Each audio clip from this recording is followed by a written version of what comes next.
스트레스 받는 일을 줄이라는데 나는 어떤 것들이 아버지에게 스트레스를 주는지도 알 수가 없었다. 내가 할 수 있는 일이란 겨우 간간히 낮잠이 드는 아버지가 낮에 침대에 누우려고 하면 낮잠을 자지 못하도록 함께 동네 산책을 나가는 정도였다.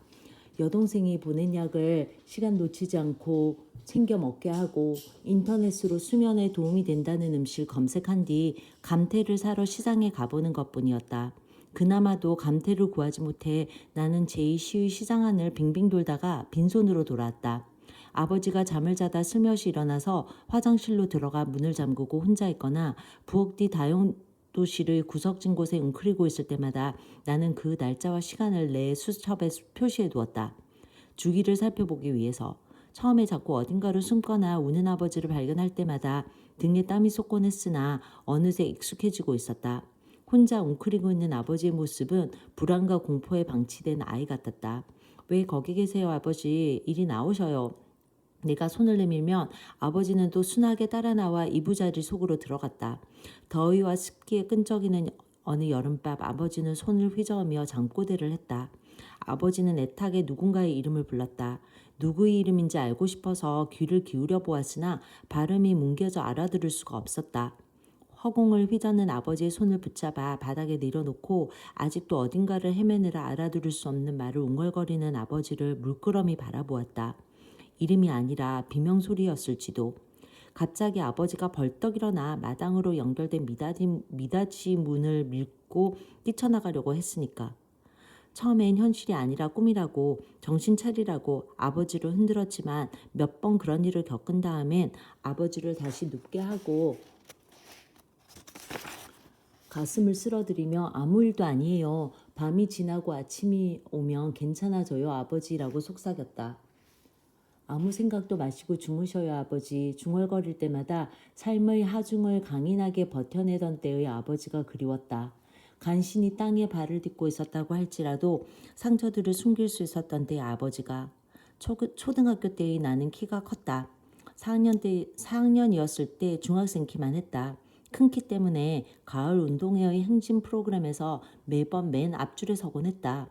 맨 앞줄에 선 학생들은 행진의 진로를 외워야 해서 운동회를 준비할 때마다 밤까지 연습을 해서 나는 어두워진 다음에야 혼자 밤길을 걸어 집에 가야 했다.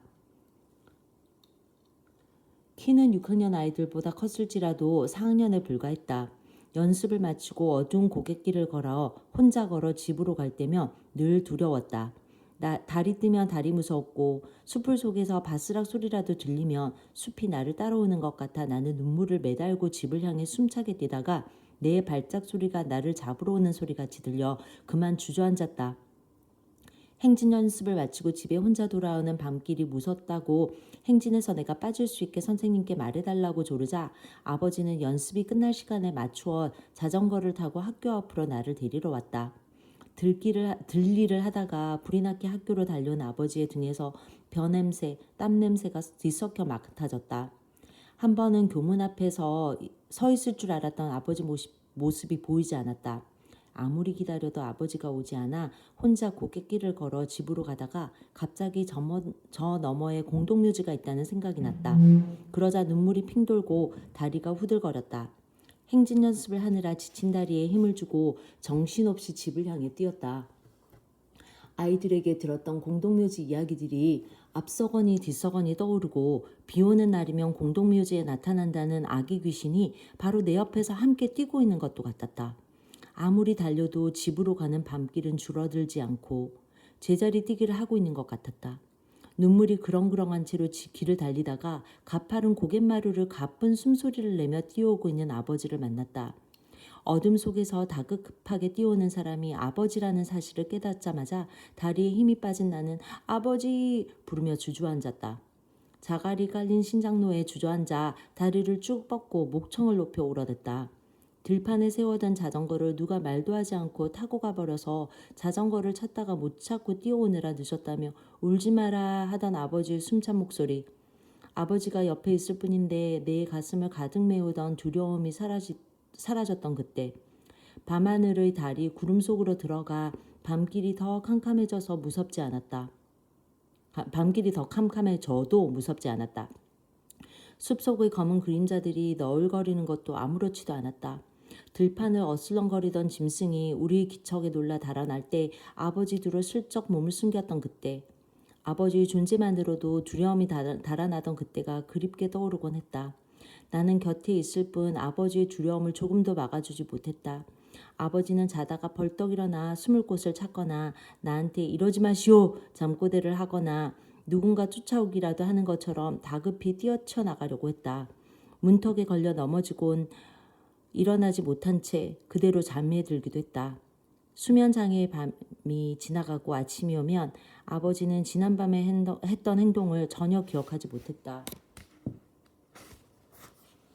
기억나지 않으세요? 처음엔 물었으나 차츰 묻지 않게 되었다.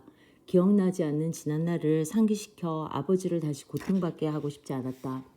한편으로 아버지가 잠들지 못한 지난밤을 기억하지 못하는 것이 다행으로 여겨지기까지 했다. 선산에 가보자고 했던 것도 잊었는지 아버지는 모자를 벗어 내게 주었다.